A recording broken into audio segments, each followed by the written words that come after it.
नमस्कार, स्वागत है आप सभी का एजुकेशन मंत्रा में। दोस्तों 12,460 शिक्षक भर्ती की काउंसलिंग बहुत जल्द शुरू होने वाली है।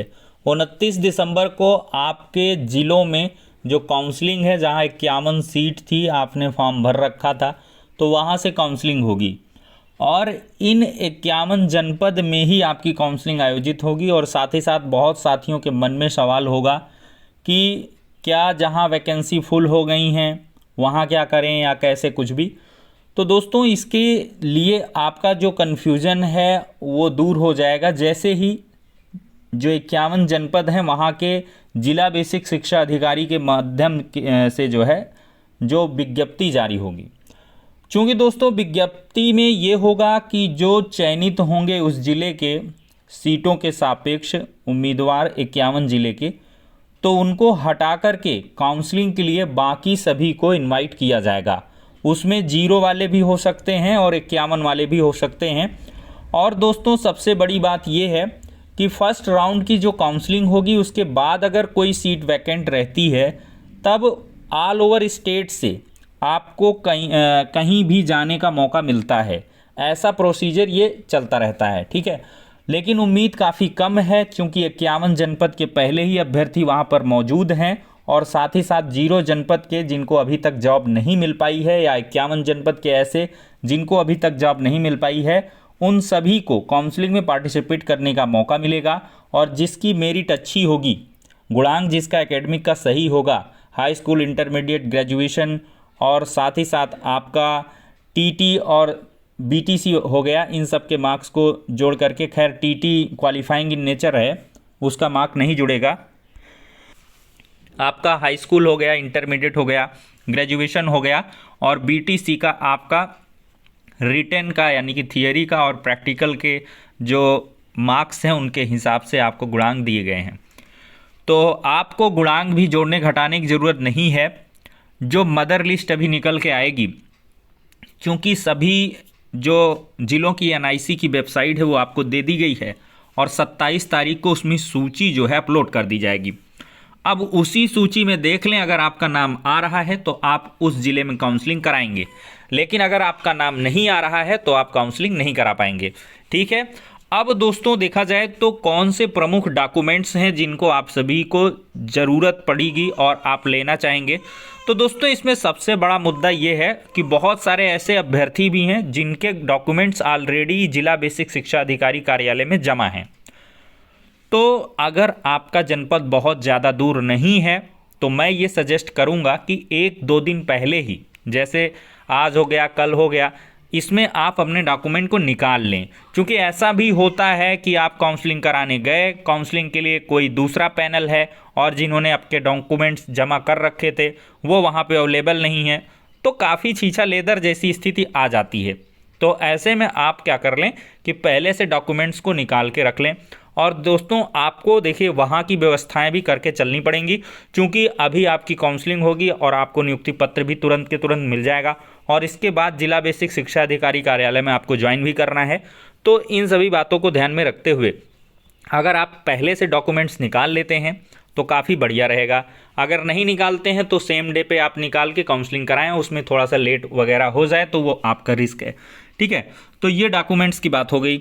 और दोस्तों सारे डॉक्यूमेंट्स आपके ओरिजिनल होनी चाहिए और साथ ही साथ किसी डॉक्यूमेंट में किसी भी कोई भी प्रकार की त्रुटि है, जैसे किसी का नाम में मिस्टेक है, किसी की कभी कभी फादर्स नेम में स्पेलिंग का एरर है, या कह लें किसी के बीटीसी की टीटी की मार्कशीट में कुछ करेक्शन है, वो ड्यू है, अभी तक पूरा नहीं हुआ है, तो उसके लिए आप शपथ पत्र पहले से बनवा लें, क्योंकि इसमें बहुत ज़्यादा समस्या हो जाया करती है। 68,000 69,000 वैकेंसी इसका जीता जागता उदाहरण है। अब दोस्तों आपको क्या करना है, जहाँ पे आपकी काउंसलिंग होगी एक काउंसलिंग प्रपत्र होता है, वो आपके जो भी डायट में होगा, बहुत जगहों पर डायट में हो जाता है, बहुत जगहों पर जिला बेसिक शिक्षा अधिकारी कार्यालय में ही बुलाया जाता है। तो वहाँ पे आप जाएंगे, एक काउंसलिंग का प्रपत्र रहता है, उसको आपको भरना होगा और उसमें एक फ़ोटो चस्पा करनी होगी और वो सबसे पहले आपके फाइल में लगेगा। और फिर इसके बाद आपका 12,460 शिक्षक भर्ती का रजिस्ट्रेशन फॉर्म जो था उसको आपको लगाना होगा। फिर इसके बाद आपका ऑनलाइन पूर्ण आवेदन का प्रिंट हो गया, और फिर इसी में आपका हो जाएगा जो आपका चालान जनरेट हुआ था उस टाइम पे, तो उस चालान की कॉपी हो जाएगी। ठीक है, ये 3 चीज़ें लगेंगी। और फिर आपका जो है हाई स्कूल का कह लें मार्कशीट हो जाएगा, फिर सर्टिफिकेट, अगर मार्कशीट विथ सर्टिफिकेट है तो उसी को लगा दें। फिर इंटरमीडिएट का हो गया, मार्कशीट हो गया, सर्टिफिकेट हो गया। फिर आपका ग्रेजुएशन का first year, second year, third year, किसी ने बीटेक कर रखा है तो उसका फोर्थ ईयर सेमेस्टर वाइज आप सब लगा दें, और फिर उसकी डिग्री लगा दें। और एक बात ध्यान में रखिए, अगर किसी की अब तक डिग्री नहीं मिल पाई है, मुझे ऐसा लगता है इतनी पुरानी वैकेंसी सबको डिग्री मिल गई होगी, अगर डिग्री नहीं मिली है तो आप प्रोविजनल निकलवा लें, और प्रोविजनल को आपको लगाना होगा। फिर इसके बाद आपका जो बीटीसी के डॉक्यूमेंट्स हैं वो सब आ जाएंगे, first second third fourth semester, और फिर इसके बाद बीटीसी का जो प्रमाण पत्र आपको मिला है उसको लगा देंगे। और फिर आपको टीटी का प्रमाण पत्र लगाना होगा, टीटी का सर्टिफिकेट लगा देंगे। और फिर आपको लगाना होगा आपका अपना जाति प्रमाण पत्र। फिर तो ठीक है दोस्तों, बात कर रहा था मैं, जाति प्रमाण पत्र लगाएंगे, आप निवास प्रमाण पत्र लगाएंगे। और फिर इसके बाद क्या होगा दोस्तों, आपका जो है आधार कार्ड हो गया, पैन कार्ड हो गया, ये सारी डिटेल आप जो है लगा देंगे। सबसे प्रमुख दस्तावेज होता है आपका एक लग जाएगा हलफनामा, जो 100 रुपये का रहेगा, वो भी आपका रहेगा। और फिर आप जो है उसका क्या कर लेंगे, जेरॉक्स करा लेंगे। और साथ ही साथ अभी जब जिला बेसिक शिक्षा अधिकारी के माध्यम से विज्ञप्ति आएगी तो मे भी एक शपथ पत्र आपको और बनवाना पड़े। उसमें क्या रहेगा कि एक जीवित पति पत्नी वाला मामला रहेगा कि एक से अधिक जीवित पति पत्नी मेरे पास नहीं है, ऐसा कुछ रहता है, तो वो हलफनामा आपको 10 रुपये का नोटरी वो लगाना होगा। तो ये सारे डॉक्यूमेंट्स आप एक फ़ाइल में अटैच कर लें, और फिर इसी तरह का दूसरे फाइल में अटैच कर लें। 2 फाइलें आपकी मस्ट रहेंगी। और फिर इसके बाद मुझे ऐसा लगता है कि आप 4-5 सेट में बना लें, क्योंकि जैसे आपकी काउंसलिंग हो जाएगी तो फिर बीएसए ऑफिस में आपको ज्वाइन करना होगा। अब जब ज्वाइन करने जाएंगे, भले बीएसए ऑफिस में आपने काउंसलिंग कराई हो, लेकिन ज्वाइनिंग के टाइम पे मांग लेते हैं भाई उनकी कहने की बात कि वो आपने काउंसलिंग में दिया था, अब क्या होगा, आपको अलग से 2 फाइल में देना होगा, तो आप वहाँ पर दे सकते हैं। और फिर आपको क्या होगा कि जब आपका विद्यालय आवंटन हो जाएगा तो आपको 2 फाइलें लग जाएंगी। एक आपको बीआरसी में देनी होगी, ब्लॉक संसाधन केंद्र होता है, फिर एक आपको विद्यालय में जमा करना पड़ेगा। तो इस प्रकार की बहुत सारी फाइलें डॉक्यूमेंट्स की लगेंगी। तो आप लोग पहले से 5-6 सेट 7 सेट आप जो है बना के रख लें, ठीक है। और फ़ोटो भी पर्याप्त संख्या में आप लोग रख लें। तो ये दोस्तों इतने रिक्वायर्ड डॉक्यूमेंट्स हैं जिनकी आपको बहुत ज़्यादा ज़रूरत पड़ेगी। और साथ ही साथ एक आपके मन में कन्फ्यूज़न होगा कि सचिव बेसिक शिक्षा परिषद की तरफ से एक डिमांड ड्राफ्ट, ये दोस्तों अभी तक नहीं आया हुआ है। लेकिन अगर जिला बेसिक शिक्षा अधिकारी कार्यालय की विज्ञप्ति में एक डिमांड ड्राफ्ट की मांग की जाती है 400 रुपये 500 रुपये आई थिंक हो, तो उसको आपको बनवाना होगा डिमांड ड्राफ्ट। अगर नहीं मांगते हैं तो आपको कोई ज़रूरत नहीं है। संभावना यही है कि 500 रुपये का, चूँकि ये चलन में आ गया 68,000 69,000 से, तो 500 रुपये का मे भी डिमांड ड्राफ्ट मांगा जाए।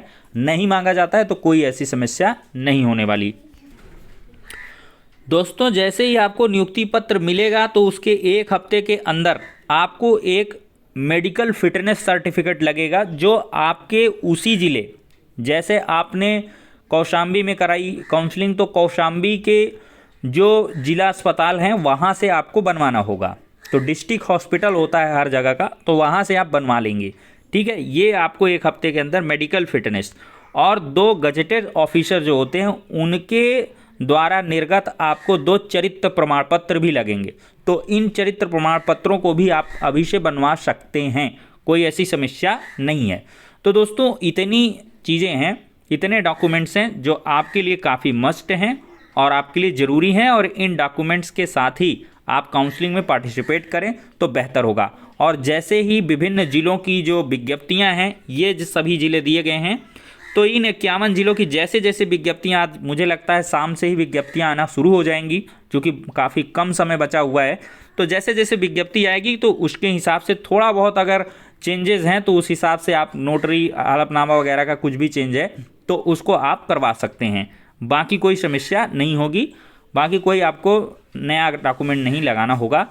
और दोस्तों काउंसलिंग के बाद आपकी एक कट ऑफ आएगी और कट ऑफ के आधार पर ही आपके नियुक्ति पत्र निर्गत किए जाएंगे। और फिर अगर सीट बचती है तो बाद में मौका मिलेगा और संभावना कम है कि सीट बचेंगी, क्योंकि यहाँ पर पहले राउंड में ही सारी सीटें भर जाएंगी। तो ठीक है दोस्तों, ये हो गया इंपॉर्टेंट वीडियो। ज़्यादा से ज़्यादा लोगों तक शेयर करिएगा। नेक्स्ट वीडियो में मिलते हैं।